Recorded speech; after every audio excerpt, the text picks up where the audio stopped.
What if I told you that sometimes the only way to find God is to admit we're lost? That the breakthrough we're looking for, peace, clarity, purpose, begins not with control, but with surrender. Let me tell you about a time I had to admit I was lost, completely lost, before I could truly experience God as personal, powerful, and purposeful in my life. I didn't just need answers, I needed Him, and maybe you do too.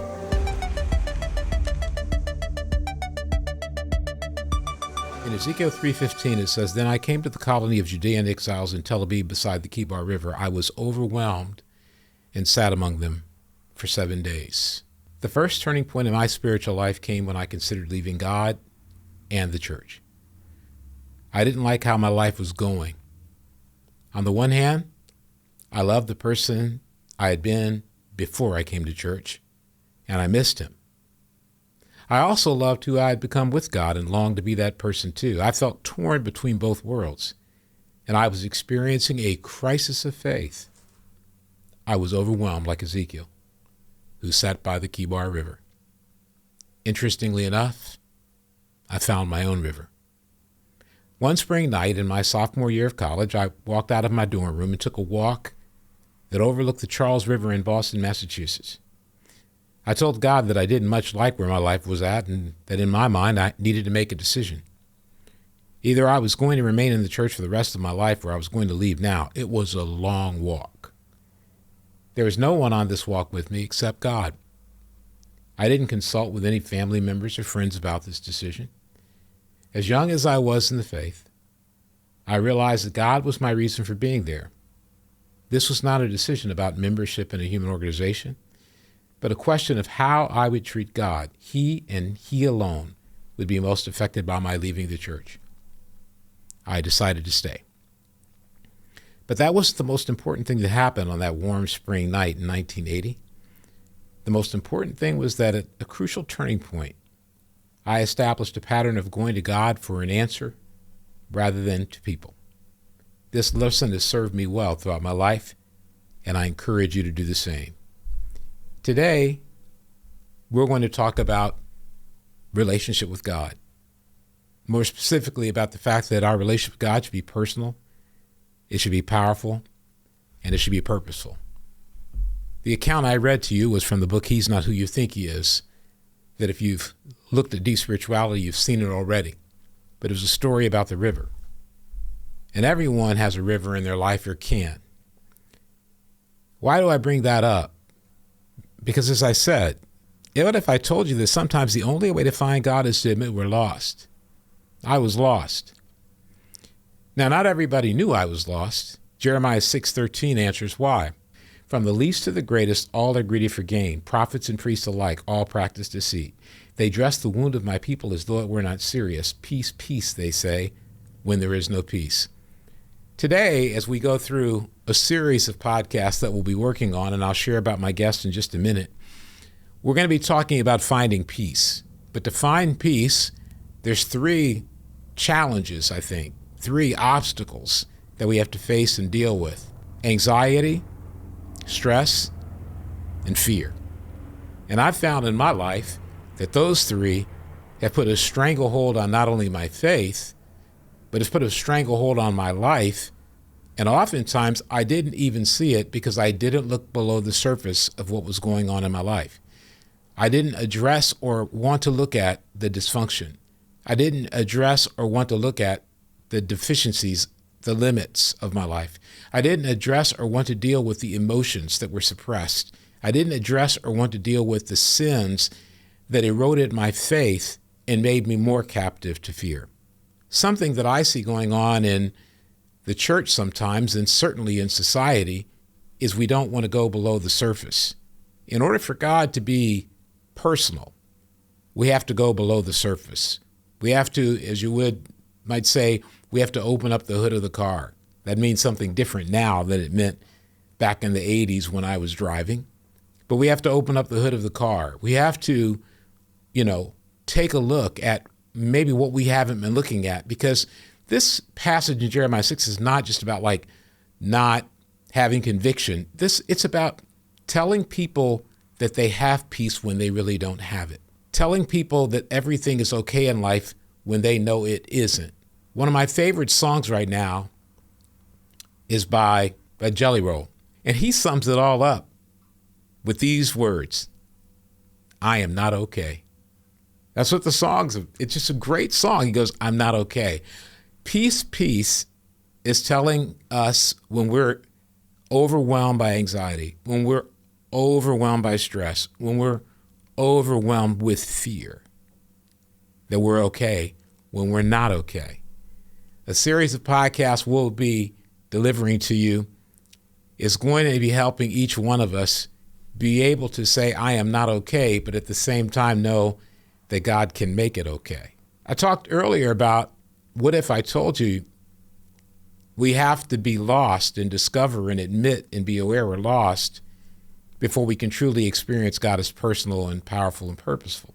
What does it mean to be lost? It means we feel powerless. We lack the ability to overcome. It means we feel purposeless. We're drifting through life without clear meaning. It means we feel guilty. Every day our joy is stolen by a conscience that's burdened. We feel lonely, disconnected and distant, lacking deep relationships. We ultimately feel lost, wandering directionless and unsure of our identity. These podcasts that we're going to deliver to you, I think, are going to help. Not because we're going to give you all the answers, we don't have them. Because we're going to get you involved in the conversation. It's a conversation I've been having for a while now as I'm working on the qualities of my life and the way I need to live in order to maximize and fulfill the potential God has given me. The guests that I have today are two great friends of multiple decades, Ray Kim and Stone Eleazer, and I want to welcome them in. And I want to really get started by asking them, how do they look at life when it comes to God being personal, God being powerful, and God being purposeful? Well, Russ, thanks for having me a part of this podcast. As I listened to you, the biggest thing that stood out to me is I never saw God as personal. In fact, I grew up somewhat of a religious background, but I always just thought God was about me being a good person. I thought it's me trying to act right and not get in trouble. Yeah. and comply to my parents, comply to what my teachers are saying, but there was nothing personal about it. It was actually became more like a chore than it was something that was personal. And it wasn't until a friend of mine had, I went to Cal, and a friend of mine had said, hey, let's come on over, let's hang out, let's grab some coffee or and some pizza. And of course, pizza always motivated me, so I'm like, sure, I'm there. and over the pizza, he said, do you ever, you say you believe in God, Ray, but do you ever believe that God is a relationship? I said, what do you mean, a relationship? I mean, I believe God exists. I believe he's there, but relationship. And it was a very foreign concept to me. And at that time, first time I think I'd ever really thought, I thought, this is a God that is not just a theory or something I was taught to believe in, but there was an actual relationship that could be had. And that's when I was like, I have no idea what to think about that, how to even pursue that. And that was the first time ever someone actually described God as a relationship. And from there, I thought, okay, I have no idea how to begin. And so that started my journey of it got me curious. I wasn't excited about God. It just got me curious because it's something I'd never thought, nor did I even put any energy in thinking about. Right. So that's the thing that really grasped me when you say that God's personal. It sounds outstanding. Stone? I grew up in a family. We moved around a lot because I was in the military, and my whole life was about shaping the outside on how people looked at me and viewed me. So when I got and I also was going to church every Sunday because that was what we did in our home. So I got really focused on always the outside and making myself look like what I think people wanted me to be or should be. And I did that when I viewed God. I was sort of like, get myself to do what I think God wants me to do. But I very rarely worked on the inside of my heart. My heart was all over the place. It was deceitful, fearful, super selfish. And I knew that on the inside, but I didn't know how to get my inside and my outside together. And it wasn't until someone started to actually help me by actually looking at the scriptures to look at the inside. And I was terrified. I thought if anybody got to know me, they're not going to like me. And that was kind of the big fear that I had to overcome. And it was, and I think I've had to struggle with that all the time. So one of the things that really helped me was Isaiah 43, when God says, hey, whatever's happening in your life, I'm with you and I'm going to be with you. And it really helped me to calm down. But I think my journey and still exists is trying to get my personal relationship with God by working on the inside instead of being just focused on what I look like on the outside. That was always the big detriment to me. And getting confident and comfortable with God enough to be myself, that's always the thing that I long for, work on even today. Well, in three of the things I mentioned, anxiety, stress, and fear, connect with that passage I read in Jeremiah 6. They dress the wound of my people as though we're not serious. Peace, peace, they say when there is no peace. As I get older and I see that, let's, talk to, 50 plus year old people or 48 plus or whatever Ray has raised the youngest. Yeah. I just want us to talk a little bit about how we feel about the idea that it's easy to let the world's superficiality into the church, and we end up not really helping people. Jelly Roll's song, I'm Not Okay. I think sometimes when we see people not being okay, we run the other way, or we don't know what to do with them because, as you guys have alluded to, we don't know what behavioral thing to tell them to do. We don't have a cookie cutter solution to their problem. When we get into problems that are deep marriage problems or dysfunction problems, things that have happened to people in life or coping mechanisms that they've, gotten attached to and used. I know those things are all true of me.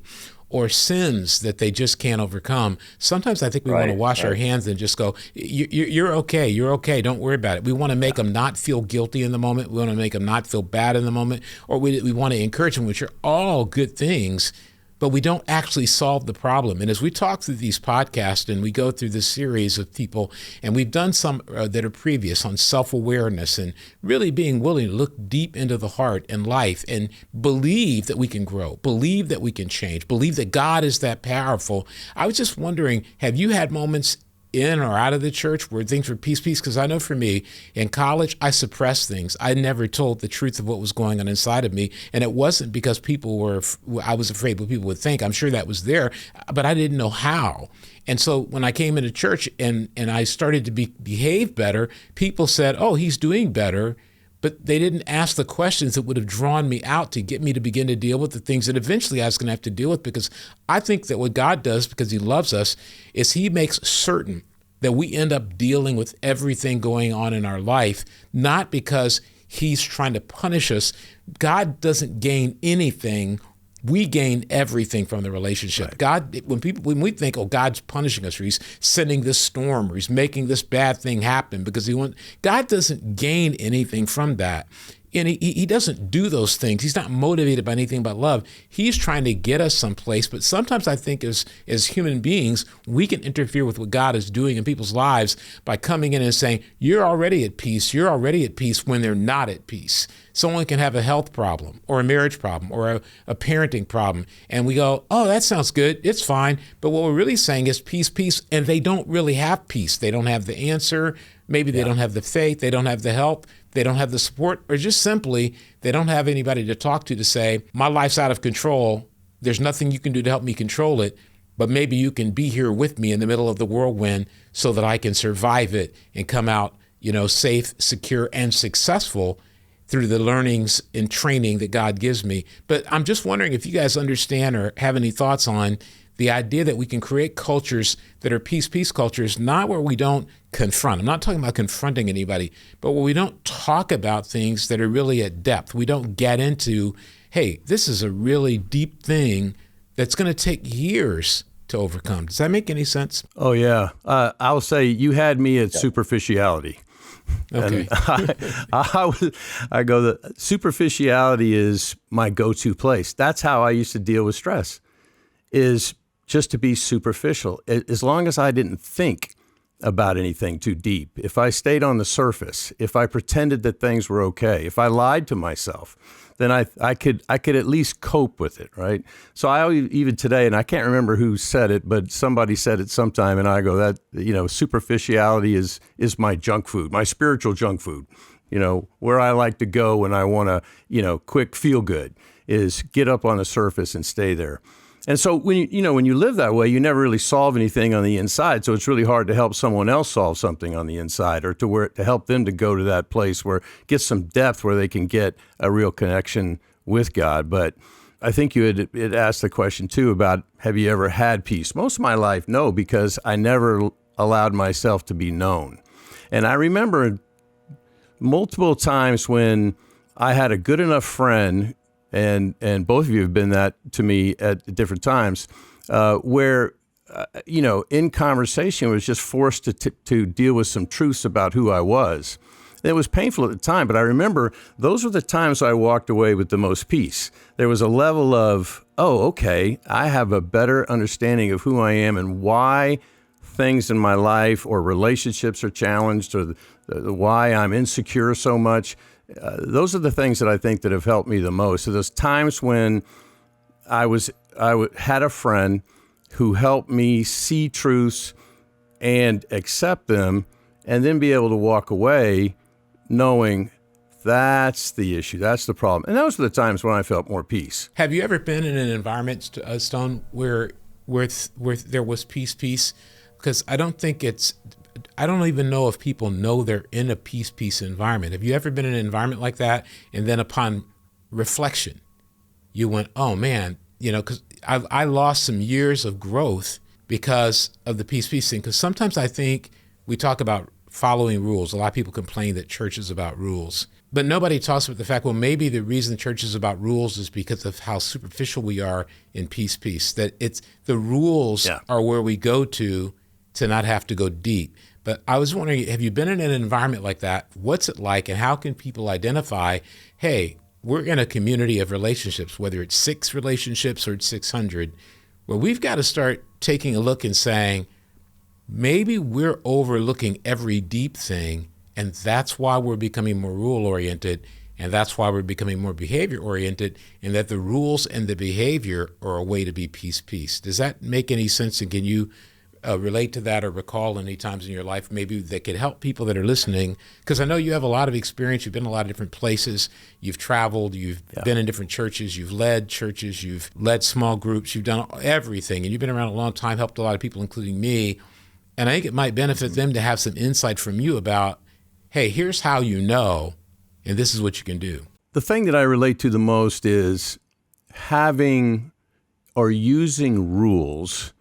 And maybe there's a different way of saying rules, but using certain formulas on how to think when I am detached from God, or when I'm detached in my marriage. And I'm easily detached because I am superficial. That's where I like to be.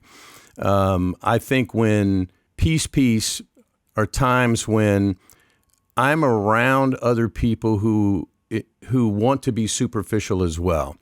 The opportunities to be able to do that are, real. We get together, and talk, and you just avoid the elephant in the room. Maybe that for me, my wife was always a great indicator of how superficial I was, because she did not value that and would, eventually, I would rather fight than be superficial. And so I couldn't always avoid that in my marriage, right? What do you mean when you say rather fight than be superficial? Marilee would rather fight than to be detached or distant. Uh-huh. And she goes, no, I need to feel like we are working on things. I can't do superficial. She can't do superficiality like I can. I use superficiality how to manage stress and all the other areas of my life. She goes, that doesn't work for her. And so when I am distant and detached from her, a couple days go by like that, and then pretty soon it's conversation like, yeah, this isn't working for me. And we're going to have a conversation, and we're going to have to deal with what's going on because you're surfacey and detached. Yeah, And where, yeah, that makes sense. Where are you? That makes sense. Ray, one of the things that that I remember in becoming a Christian, and I'm really glad I became a Christian at 19, but in the ensuing years, there were a lot of things I saw in my life that weren't dealt with. My suppression of emotion, my inability to love, not knowing how I could maybe learn outwardly to be it, but I didn't value it. I didn't understand it. I didn't understand myself. I didn't have a lot of self-awareness, although I was very socially outwardly that way.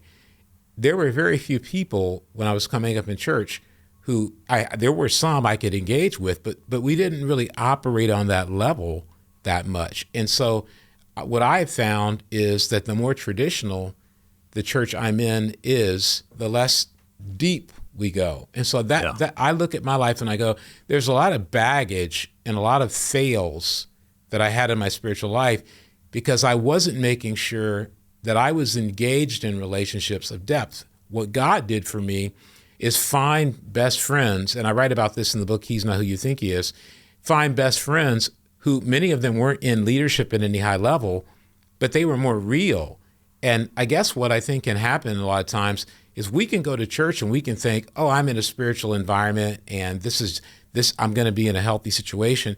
But because no one, including the person speaking in the sermon, wants to talk about anything that's deep, that anything that's uncomfortable. And when I say uncomfortable, I don't mean painful, because I don't think everything's painful. Right. Like when someone tells me, hey, Russ, I think the reason that it's hard for you to be loving is because it's difficult for you to be vulnerable. What is it that makes it difficult for you to be vulnerable? And then I look with my eyes and go, I don't even know what you're talking. Are you speaking a different language? Because that's where I was at that time. But I think sometimes when we're in church, we don't even know it, because when I first went to church, I was so busy trying to stay out of sin and follow the rules of reading my Bible and praying that I never looked at myself internally and said, what's going on?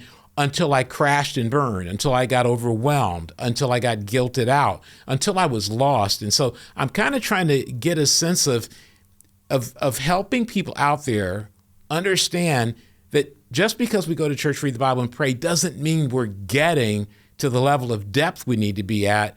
And it can be because maybe the person speaking doesn't want to go there. Maybe the person leading our small group doesn't want to go there.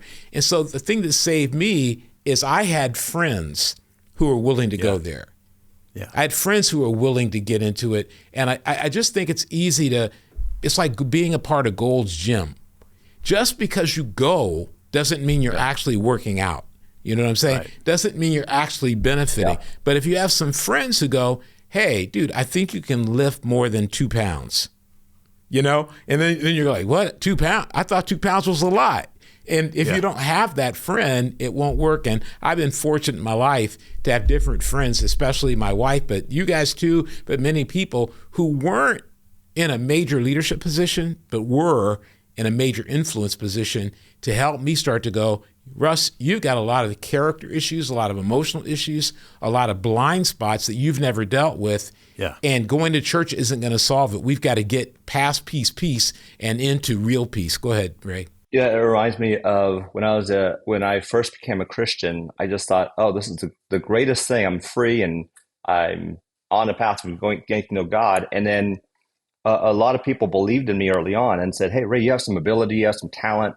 How about you start leading and helping make a difference in whether it's the ministry or on campus, start a club. And so I was taught a lot, and the peace was if you show up and if you're contributing on the outside and if you're pretty active and busy and you have generally a good attitude, you're doing well with God, you're doing well in your faith. And probably after about the first 4 months of that, I woke up one morning and my roommates knew exactly what I was doing. They were all around me, and everything in me is like, I don't want to do this anymore. I'm done. Yeah. I'm like, I don't want God. I'm done. I want to date the pretty girl I see in my class. Yeah. I'm totally done. Yeah. And I'm not even sure I want to go to church anymore. And this is after I'm the one telling my friends, you got to come to church. Hey, I didn't see you last night. Where were you? You know, we had a great midweek service. And literally, I woke up thinking, what happened to me? Yeah. And my roommates were just like, oh, you're having a bad attitude, man. Just get with it. We all go through that. And I was like, enough is enough. And it wasn't until my sister had called me saying, hey, how are you doing? My sister had become a Christian a couple years before me. Okay. And I said, well, I believe in God. I believe this is the right thing. I actually really like the church, but I'm totally done. And she was trying to encourage me. It wasn't until a friend later on, he wasn't a leader. He just said, you really don't understand that you have a hard time building any level of attachment to anybody. Wow. And he dug in and he said, your whole motivation has always been to achieve and succeed. And it was the first time that someone stopped me and they weren't getting on my case because I was not acting right or I was not more motivated or filled with energy, enthusiasm that I always thought I'm supposed to come to the table with.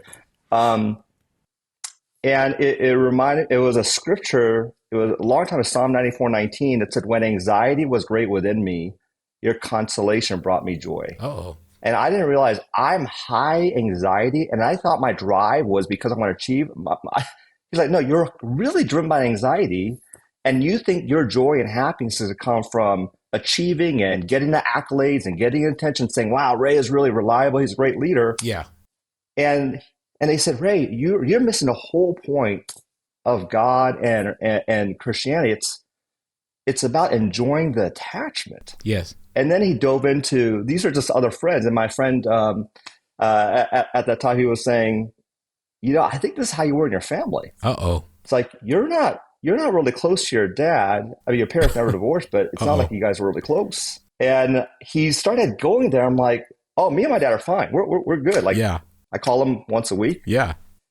But he's like, but do you ever miss your dad? I'm like, no, not at all. Like, I don't miss him at all. They're just happy that I'm studying. They're just happy that I got some friends, but I'm good. Yeah. That was the first time I realized I have an attachment problem. And I'm trying to live as a Christian. I'm trying to do what's right, but I'm completely missing out on, I have no idea how to be loyal and attached and be emotionally vulnerable with friends or peers. And I'll share with this last part because he reminded me, hey, when we studied the Bible with you, I remember what you did in relationships. He said, you were people's friends as long as they helped you get ahead, as long as they helped you get the grade, as long as they helped you get closer to a girl you liked, as long as you to that. got to soccer. Yeah. But as soon as it was done, you were like done with the friendship. You're done with the relationship. Right. And I brought that same stuff into being a Christian in a relationship with God. And that's why I would get so discouraged. I wouldn't have that joy that Psalm 94:19 is talking about because my joy was contingent on, did I get the result? Did I get the achievement? Did I get the attention? And so that was a huge turning point for me. And that was way back in December, right before my birthday, my freshman year. And that changed me. I said, I have no idea what it means to have a relationship with God still.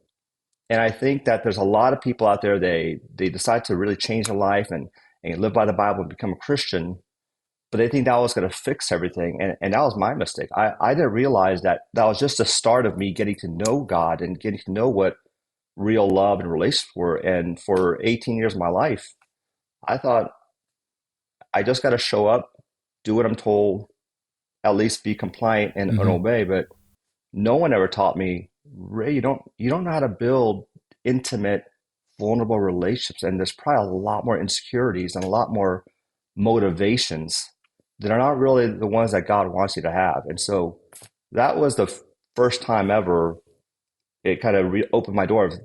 I'm like that iceberg. Like I've got the little tip above the water, right? And there's the 2/3 below the water that I had no idea, and I didn't think it was really relevant in my life until I got to the point where I'm like, yeah, I think I'm done. Like I'm out of here. I want to give up. And that's when some friends were willing to at least stop me and say, let's dig in a little more and figure out why. That sounds like what I went through with the river. And I think that's when you said something there. One, you're real. Two, you said something about real love, and that we can't get there. And we started out with talking about you can't discover God being personal, being powerful and purposeful unless you're willing to go into that territory where you experience the lack of control that is lostness, the lack of control of what people think of us, the lack of control of whether we'll be successful, the lack of control of what people can know about us that makes us vulnerable to them using whatever we share against us. But I think when we get to that space, it's like Jacob wrestling with God in Genesis 32. That's when we experience God's love. And so I appreciate that. In 1 John 4:18, it says, such love has no fear, because perfect love expels all fear. If we're afraid, it's for fear of punishment. And this shows that we've not fully experienced his perfect love. We love each other because he loved us. You made God personal, but you also made God powerful in Romans 5:3. And we are also happy with the troubles we have. Why are we happy with troubles? Because we know that these troubles make us more patient. And this patience is proof that we're strong. And this proof gives us hope. And this hope will never disappoint us. We know this because God has poured out his love to fill our hearts through the Holy Spirit he gave us. It's talking really, I think, about God being powerful, but it doesn't use the term powerful. It uses the term love, because love is powerful. When we tear down our walls and allow God to tear down our walls, when we open up our hearts and stop suppressing, church becomes real. It becomes, as some people like to say, it becomes messy, it becomes vulnerable. But that's when we experience the true transformation, which that's what being purposeful in our life is all about with God. In Psalm 163, in verses 1-3 in the NIV, it says, you, God, are my God. Earnestly I seek you. I thirst for you. My whole being longs for you in a dry and parched land where there is no water. When the three of us talk about quitting or walking away or being satisfied with the superficial, we're in a parched land. We're in a dry land. And somebody out there may be feeling like, man, I'm like Ray and Russ. I want to quit. I'm bagging. I want to find the girl in the classroom or whatever it is, whatever it is you're looking for, the career path, the job, the money, the house, the apartment, the car, whatever it may be. I want to find that. And that's actually, if we get to a good place, we actually realize, hey, those things are dry. Those are parched. It's why I'm eternally dissatisfied. And then the psalmist in chapter 63, 1-3, I have seen you in the sanctuary and beheld your power and your glory. Because your love is better than life, my lips will glorify you. For those of you listening, we appreciate you listening to the podcast. Don't forget to subscribe, like, and share the podcast. You can also be able to, if you want to know more about the book, He's Not Who You Think He Is, you can pick up a copy of that on our website at Deep Spirituality. At the same time, I want to thank Ray and Stone, and we're going to continue to be talking about all of these things, about getting us started by realizing that a relationship with God is personal, a relationship with God is powerful, and a relationship with God is purposeful, and that's the foundation of our life and the joy of our life. Hey, producer Nate here. Ever feel like you're stuck in mental molasses? Like your brain is yelling, we give up, but your soul is just yearning for more? In The Chemistry Lab by Russ Ewell, a weekly newsletter from Deep Spirituality, you'll explore the wonder of walking with God even when life feels uncertain. This week's issue? We're all a little stuck, but there's a way out. It's an honest and insightful deep dive into topics like learned helplessness, negative self-talk, why we get stuck, and a spiritual experiment that will lead you to a breakthrough. Spoiler alert, there's hope and it's practical. So subscribe now. The Chemistry Lab, link is in the description below. Now, back to the conversation. Today, I have Stone Eleazer and Ray Kim here to help me discuss, navigate, and talk about an important topic, which is developing a spiritual culture.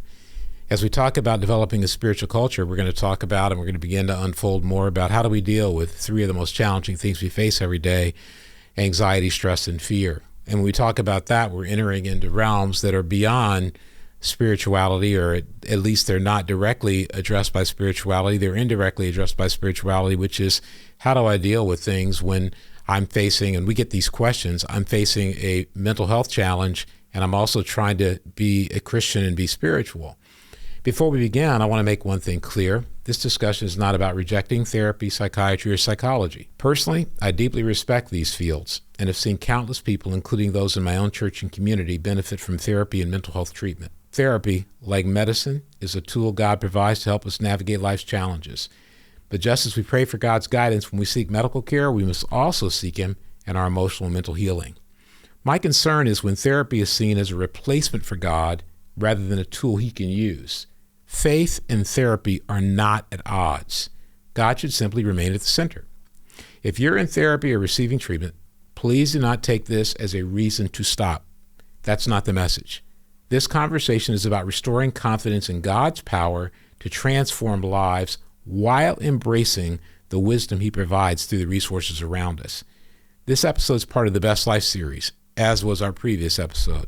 And the Best Life series is about developing spiritual life skills to be able to conquer, challenge, and fulfill our potential, take on our challenges and overcome them, and conquer whatever weaknesses we have by letting God turn our weaknesses into strength. When we explore at this level and develop our spiritual life skills at this level, then we'll be able to thrive in every area of our life, including one of the Best Life series areas, self-care. So let's dive in and let's talk about it. And I want to share a scripture with Stone and Ray and then get them in on this discussion. In Proverbs 25:2 in the Message translation, it says, God delights in concealing things. Scientists delight in discovering things. And some people are going to say, well, doesn't that say Kings and a translation other than the Message? It does. But those traditional translations, and all translations can be helpful, those traditional translations highlight wisdom, leadership, and responsibility and governance. The Message translation shifts the focus to scientific exploration, making it accessible to a modern audience interested in discovery and knowledge. In other words, the Message is saying, how do I help someone who's not familiar with the Bible? How do I help somebody who hasn't read it for years and decades or studied it in college or seminary? How do I make this make sense to them? By sharing with them that God is trying to say, I delight in having things concealed. And when those who are scientists and those who are searchers reach out and discover, I love that. And that's where we get our medical advances. That's where we get our psychiatric and psychological advances. That's where we get our technological advances. One of the books I'm looking forward to reading is a book called Abundance by Ezra Klein and Derek Thompson. And they do a beginning first 3 pages. They talk about a future where you can fly, I think, from the West Coast of America to London or New York or one of them in 2 hours. And that we're not inventing and we're not building the things we need.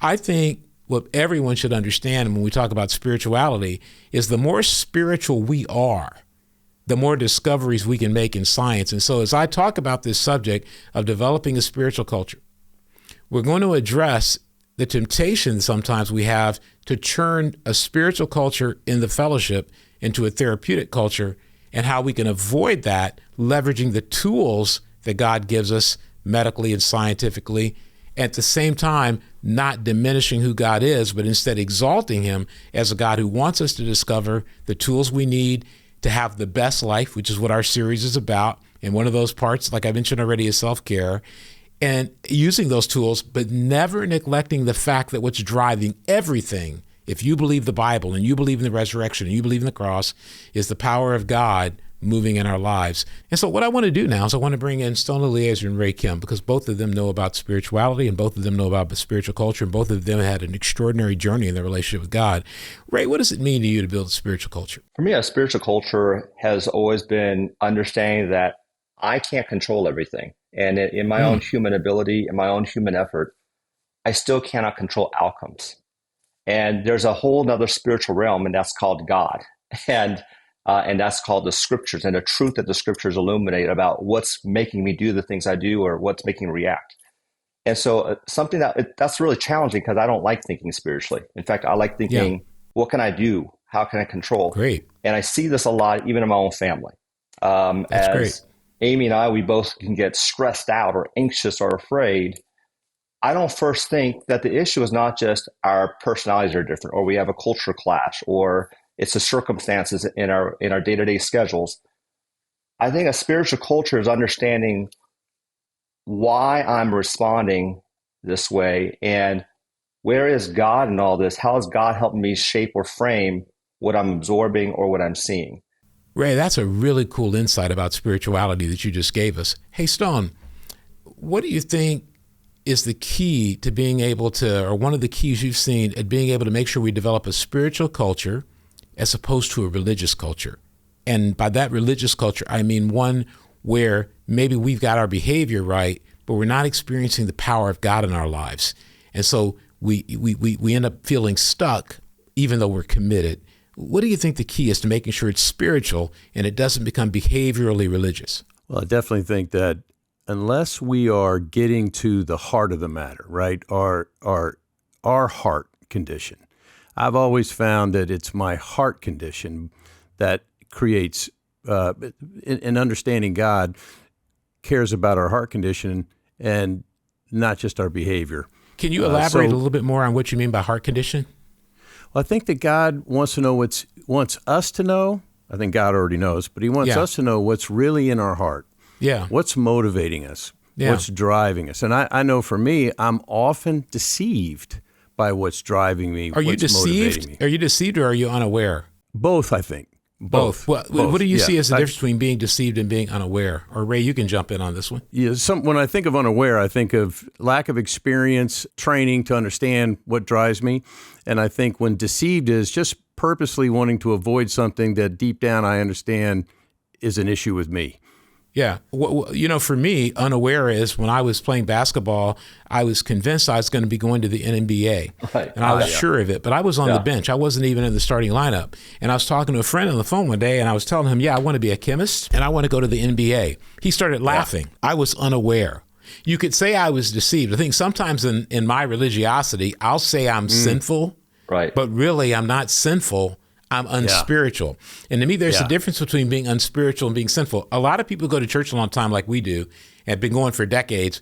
We can get even programmed into our heads perfectionism, which I have a big problem with that. Yeah. And so we always think we're wrong and we're sinful and we're bad when sometimes we're unaware. And so I'm just wondering if, we'll take what Stone was talking about is that part of building a spiritual environment, a spiritual culture, I think, is being determined to be aware of where we are in time and place, be aware of who we are. Does that seem reasonable to you, Ray? I think that's it's very reasonable. I'll share a quick story. My son just got braces last week, and I went thinking I really care about him. He's got some sensory challenges. Long story short, when I'm at the appointment, I'm getting angry, impatient, irritable towards this person, and it really came down to it. I'm not concerned about my son. I'm concerned about what's the aftermath for me, and is this conveniencing, and it's stressing me out my schedule, and completely unspiritual. But I was unaware, thinking, it's because I really care about my son. When later on, it's, man, I don't know how I'm going to recover from this or how it's going to help. How's this going to affect me after that? Yeah. What I find in life is I find that usually I'm unaware of how I feel.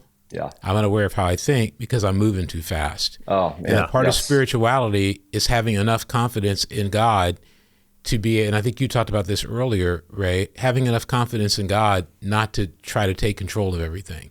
I think you pointed out, if I remember right earlier, you said that part of spirituality is not needing to be in control of outcomes, not being in control of what's going on. And I know for me, whether it's taking the kids to the dentist or whatever, anytime I'm not having my schedule according to my plan, I feel out of control. Yes. Yeah. And when I feel out of control, the three beasts come into my life of anxiety, stress, and fear. And then it's, I'm not sure it's that you don't care about your son as much as those three demons jump on you and they begin to get you distracted from what you're there for. That's right. And I found that in my life. And I think some of that is because spirituality is the key to being able to handle what I would say is, crisis and difficulty and pressure. And I think it's important that we understand that because crisis, difficulty, and pressure are things that can affect us just as average, everyday human beings. But then it can also affect us in our mental health, our physical health, our spiritual health. It can affect us in all kinds of ways. In Proverbs 24, verse 10, it says, "If you do nothing in a difficult time, your strength is limited." Right. Then it goes on in the NLT, that was the CSB. It goes on in the NLT, it says, "If you fail under pressure, your strength is too small." Yeah. And then in Proverbs 24:10, in the Voice says, "If you fall apart during a crisis, then you weren't very strong to begin with." And all those things hit me as, again, anxiety, stress, and fear. Those things come at me, and the next thing you know, I've been in situations where my son is having a health challenge, and then I faint. I remember taking Jordan, he was going to get his wisdom teeth removed, and they talked about, I hope we don't have to go to the hospital. And the next thing I knew, I was on the ground. Oh, man. And I had to do a lot of things with my electrolytes and my hydration. But the reason is I fell apart under crisis. My wife, Gail, she didn't faint. It was me. And I had to face in that moment that there's something missing internally in me, and that's the spiritual strength to be able to handle crises, handle pressure, handle difficulty. And it's funny is I can handle it in certain areas very easily. Yeah. But when it comes to my kids and them being in pain or them having difficulty, man, I am just out. And the reason I mention this is because it's so important to be spiritual, and that involves getting the kind of internal strength we need to be able to handle whatever life gives us, and understanding that, as the Bible says, the rain falls on the just and the unjust. Right. We're not getting anything worse or better than anybody else. It's just different. Right. It's just different. We're not getting something worse or better. It's just different. And so when you think about all that, Stone, and you think about difficulty, crisis, pressure, and the importance of being spiritual in that, how do you process that as someone who's raised kids, who are out of the home, who are building their own families and building their own lives? Are you able to reflect a little bit and go, hey, if you're out there, you've got young children or you're young married, here's why spirituality is good, and this is what a spiritual culture in your small group or your church can do for you. Do you have any thoughts on that? Just, something brief or concise you could throw at people that they can use as a takeaway and we'll come back to later? Yeah, well, I think, but I loved what you said about facing reality. I think sometimes what happens to me is I'm a fearful person. I get anxious under stress, and I get afraid. But I tell myself, here's the problem that I have is, in my head, I'm not a fearful person. I tell myself I'm not a fearful person. I'm not supposed to be afraid.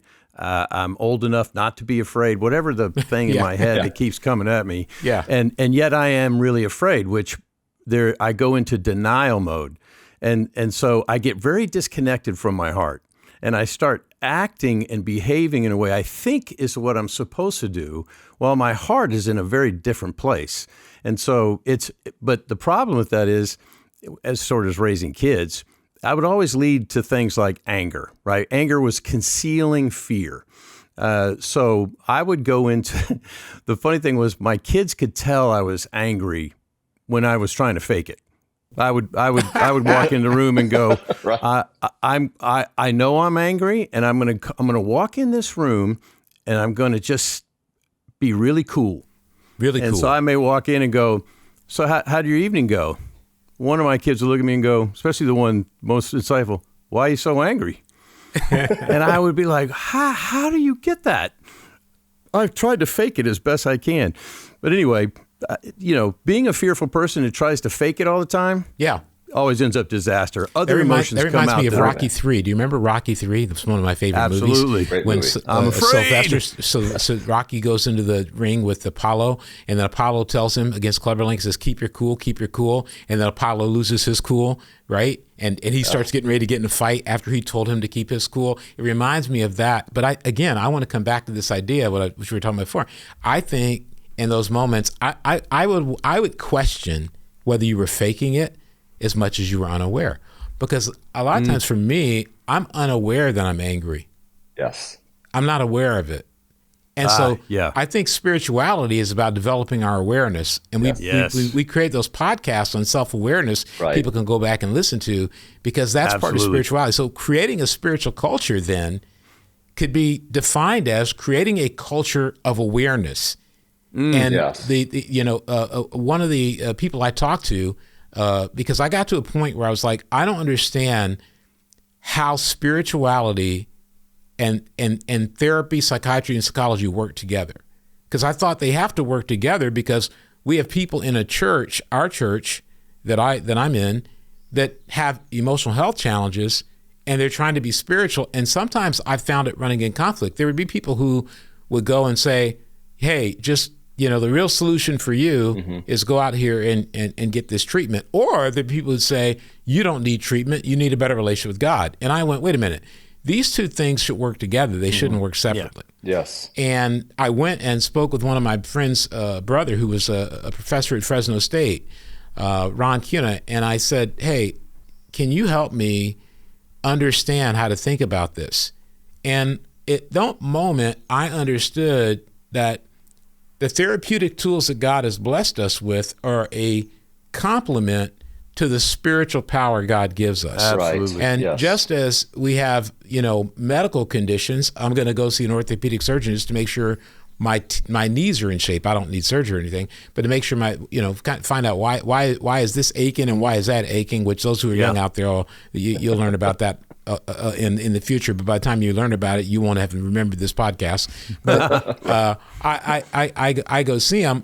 I don't go to see the orthopedic guy and forget about God, because I think that God put it on my heart to go see him. Yes. And I think that guy's going to help me with my body because God blessed him with the talent, ability, and determination to become the guy he is. And so I think when it comes to spiritual culture, it's important that we address something that I think goes on in society, which is the temptation that to replace God instead of keep God in his place and add the tools. I want to read a scripture, Romans 12:2. Do not allow this world to mold you in its own image. Instead, be transformed from the inside out by renewing your mind. As a result, you'll be able to discern what God wills and whatever God finds good, pleasing, and complete.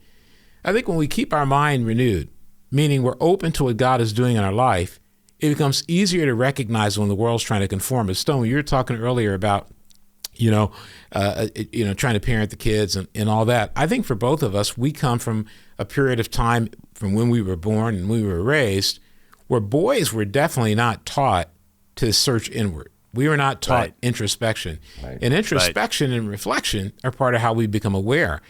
I think the younger generations have a little bit more of this than we do. For boys particularly, there's a little more friendliness to boys having emotion. That's true. There's a little bit more not enough, but there's a little bit more friendliness to boys talking about their emotions, how they feel, what they're going through. But for people like you and me, we weren't never given that as an option. So we grew up, at least I can speak for myself, I grew up unaware because that's how culture raised me. Yeah. That's what culture told me. Be tough. Right. Don't crack. Don't fall apart. Right. Don't show weakness. And I've had to, through God and marriage and life, be able to tear those walls down so that I could get there. But in doing so, I credit God, and I benefited from other things. Like I mentioned in an earlier podcast, reading the book, The Adult Children of Alcoholics. That's a psychological, social work type of work. That comes from people being involved with people on that level. And I learned a lot about myself, and I think that's a value. But the Bible teaches in the Message translation of Psalm 146, 3-9, you can read all that, but I want to read a part of that. Don't put your life in the hands of experts who know nothing of life, of salvation life. Wow. Wow. Mere humans don't have what it takes. When they die, their projects die with them. Instead, get help from the God of Jacob. Put your hope in God and know real blessings. David Brooks writes in an article, a column of his a year or two ago, in earlier cultural epochs, many people derived their self-worth from their relationship with God or from their ability to be a winner in the commercial marketplace. He goes on and says, but in a therapeutic culture, people's sense of self-worth depends on their subjective feelings about themselves. Wow. Do I feel good about myself? Do I like me? He goes on and writes, for many people, trauma became their source of identity. People began defining themselves by the way they had been hurt. Wow. When therapeutic culture replaces God, and I think this is really important, some things can happen to our relationships and they become unspiritual. And sometimes I think people who are in the church can get into a place where they don't keep God at the center. Because the reality is I've benefited a lot from reading tremendous books. One of my favorites is Jonathan Haidt's new book, relatively new, The Anxious Generation, that addresses the psychological, emotional, and social impact of iPhones, Android phones, social media on people that's had a tremendously negative impact on mental health. I believe in all that. Right. But I also believe, and he writes in his book about this, that spirituality, religion, and God is a key component to giving people self-worth. In fact, in his book, he talks about the fact that the people most resistant to the comparison culture of social media are those with some type of faith or religious belief that gives them an anchor against all that's coming against them. Yeah. It's not saying you shouldn't use the tools of therapy, but it's saying, or he's not saying this, I'm saying this, do not devalue God. And I think one of the things we have to be careful about in our relationships as Christians, in our small groups, in our churches, is when therapeutic culture replaces God. When it does, we become self-absorbed, craving public affirmation to feel good about ourselves. Mm-hmm. Right. We use social media to beg for attention and validation, where, as David Brooks talks about, we end up finding rejection instead. I mean, how many times, and this is documented, especially with young girls, where they go online and they get rejection, they get ridicule for how they appear, for weight, and it's super destructive. And I think when we start to have a therapeutic culture replace God, and people start to become really focused on looking to the world or looking to some kind of a thing outside of God to make them feel good, they fall into a trap. Brooks writes all these things. He writes about once trauma referred to brutal physical wounding, not upsetting experiences. When we start beginning to say, I'm upset, and then we start to label that as trauma, one, that's not respecting people who've had incredibly serious trauma. Right. It's not respecting the fact that me being hurt, even in an emotional way, is not the same as a Vietnam vet going into war and coming back after 4 years or 3 years of serious impacting, or someone who was, abused significantly growing up in major ways. I think we can end up labeling things as trauma that we really shouldn't, that don't qualify as that. And then the other thing he writes about is the flip side of the fragile victim mindset is telling the snowflakes of the world to toughen up and stop whining. So what some people do in response to therapeutic culture is they start telling everybody, stop saying you're a victim and shut up and get with it. I don't think that's the solution either. No. But therapeutic culture puts us in these places where spiritual culture is so much healthier. And then the instability of the self has created an immature public culture where people become impulsive, dramatic, erratic, and cruel. I think that because so few people have spirituality at the forefront of their lives, especially spirituality based on the Bible, Jesus talks about this, when you don't remove the log from your eye, you can't help your brother remove the speck. I think when you go on social media, there's a lot of logs being flung. Yes, and even in society, I was reading a book last night called The Anxiety Culture. It's a book written by academics, and they talk about all the things happening in society. And then there's also some statistics on this in Pew Research, Gallup, and others do these polls, talking about how political conversations have increased people's anxiety by 74%, 72%, just having to hear it all. And I think all that comes because people become very absorbed in, this is what I feel, this is what I think, this is my opinion. We get upset by politicians, we get upset by business people. Right. I do it. What I have to do sometimes is just turn it off, because I can't, in your mind and heart, you start arguing with someone you don't even know that you probably shouldn't even take seriously. But I think some of that happens, we become self-absorbed and wrapped up in ourselves. And so I think it's essential that we spend time, addressing the tendency of even believers to come in and start to label things therapeutically when they're not therapists, they're not psychiatrists. Right. I've talked to a lot of psychiatrists and therapists. I've never met any of them who say, hey, God's not a value. They may not even believe in it, but they believe the support people get is incredible and will only help their mental journey. Yeah. But I've also talked to people in church who think, well, we're not talking enough about this. Well, the reality is, I'm not a psychologist. I'm not a psychiatrist. Reading a book doesn't make me an expert. Right. What I've got to do is lean into what I know how to do. Talk about being spiritual, and then encourage people to use those amazing tools that God has given us in psychiatry, psychology, and regular medicine. And so those are some of the things I'm thinking about, and I want to just discuss a little bit more before we end, to be able to help people go, all right, we've got to get into a spiritual culture. And I will get into a little bit more details of how we can do that. Go ahead. I know you guys have a lot of thoughts on that. I think both therapeutic and spiritual culture, I think God and therapeutic sort of want to help us understand what's happening to us. Yes. Right. When we've gotten to ourselves in a place where, either life is stressful, we can't get along with, family members, or we are discouraged, can't get ourselves out of it, a lot of anxiety, that God wants us to understand what's happening. I think therapeutics' goal is to try to help you understand what's happening to you.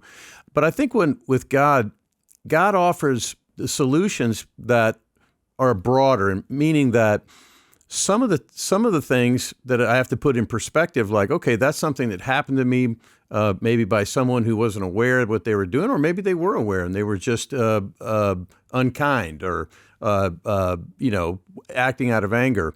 Well, God has a way of helping us work through that and understanding, the sinful nature and understanding the heart condition and how that can affect the way that we treat people. And so that I have a much better ability through spirituality, not just to understand what happened to me, but now how do I respond so that I can get healthy? How do I respond in a way that allows me to understand the pathway forward, which provides us much more, I think, the ability to be able to see God's plan and how he can turn those weaknesses and hardships into strengths and opportunities. And it really does help us in that perspective. I want to jump in there, Stone, because I think this is what really relevant when it comes to relationships, that there are times where we could hear, this is what's wrong with your relationship, or here's how you have to change, or here's some tools to help build a relationship. But what I also found was I never learned how to I could identify my anger and bitterness, whether it's towards my dad, whether it's towards my wife at different times. I didn't know how to actually forgive. And that was a spiritual thing, meaning when I looked at the Bible and scriptures like James 5:16 about when I confess my sin, so I'll be healed.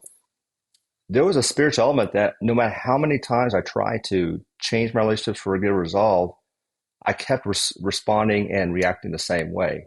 And it wasn't until I started understanding God's love or how much God had a vision or a plan for my life and how God viewed relationships that it had to change my mind from the way the world and my friends or peers would teach me how to think about relationships.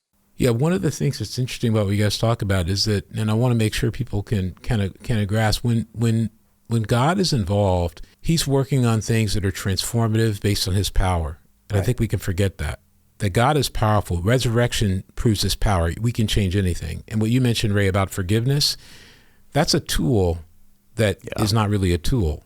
Right. That's a power. Yes. The ability to forgive is a power. Yes. And it does not come from anybody explaining anything to you. No. The thing that is uniquely amazing about being a Christian is that we receive from God extraordinary unconditional love, which then allows us to respond to the unjust and the cruel in a way that is amazing as the cross. And it's what I think makes Christianity so attractive to people. If we don't, and we get into what the world is into, being fragile, and I think it was Brooks writes about being a fragile narcissist. When we avoid the mental health crisis, when we don't go, like, to me, if we really want to attack the mental health crisis and help, we'll start talking about social media and its impact on our lives.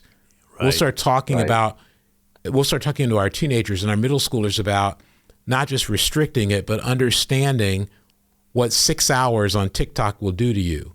Right. We'll, instead of getting into safetyism and safe spaces, we'll start get into deep relationships, trusting relationships that can only come when both individuals obey the Bible. Instead of, rebuking people or shaming people and calling them to be rugged individualists, why aren't you tough it out? We'll have empathy and understanding. And I had to learn that. I've had people tell me after I've delivered a message or a talk, hey, I have this particular challenge or condition in my life, this particular mental health issue. And because of that, when I hear you talk, this is what I hear. And that's how I learned to put in disclaimers or to explain, I'm talking about a human condition of anxiety. I'm not talking about the anxiety that's clinical. Right. and doing those kind of things. We can be respectful of the fact that people have it without taking the spirituality and God out of it. And I think when I look around at society today, I see a lot of immaturity in public life. A lot of impulsiveness, a lot of drama, a lot of being erratic, and a lot of being cruel.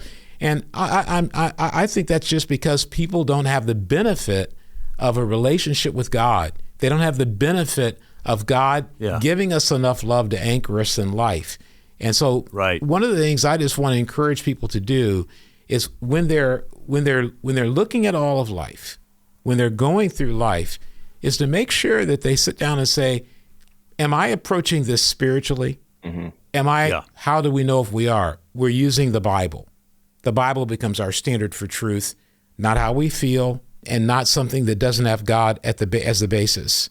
When prayer becomes the thing we focus on, when we turn to prayer for the things that are unjust, the things that are unfair, because the reality of the matter is the world at large is going to hurt us. Yes. It's hurt all three of us. Yeah. And our challenge is to rely on God to become spiritually resilient. When we look at the pages of the Bible, there is so much pain inflicted on so many people of God by unjust nations and unjust people. But their answer was to go to God. But we have an unusual benefit. Not only can we go to God, but when our physical bodies require a tool that allows us to manage other things, we have medical advances and psychiatric advances that are extraordinary. And so I want to encourage people, as we'll begin now to talk in a little bit in our next podcast about how do we conquer stress, anxiety, and fear. How do we tackle those? And the reason we had to talk about this early is we're not talking about all of us becoming professional psychologists because we read a book or an article. We're talking about all of us being spiritual people who also know how to say, we have these incredible tools over here we can use for those who need them. But for the majority of us, I think the number is 32% of people have some kind of a psychological or anxiety disorder. Okay, that's 32%. The rest of us have anxiety too, and spirituality can knock it out for all of us. For that 32%, they're going to need to use those tools that God has given us. And I want to just say this, no one should be ashamed or embarrassed to say, I have a mental health challenge, especially not a guy. Because to me, I remember when I went in and my doctor said, you've got high blood pressure. And this before I got off the high blood pressure drugs, he said, you need to take these medications. I'd never done it before. I said, I don't want to do it. I said, I don't want to be on drugs. He goes, okay, I see you have an obstacle here. Why don't you just think about it as a vitamin for the heart? I think more of us need to get excited about the idea that we have tools that are just vitamins for the brain, vitamins for the heart, vitamins for the knees, or all kinds of things we can do to keep us going. It's why we can live longer, and we're grateful to God for that. But we cannot replace God with any of that because of the extraordinary things he does. Thank you for listening. We hope this starts a conversation. There's nothing here that we think we're exactly 100% right about, but we do believe it's a conversation we need to have so we keep God at the center as we deal with the different trials and challenges of daily life. Don't forget to like our podcasts, and don't forget to share it, and we'll see you on the next podcast.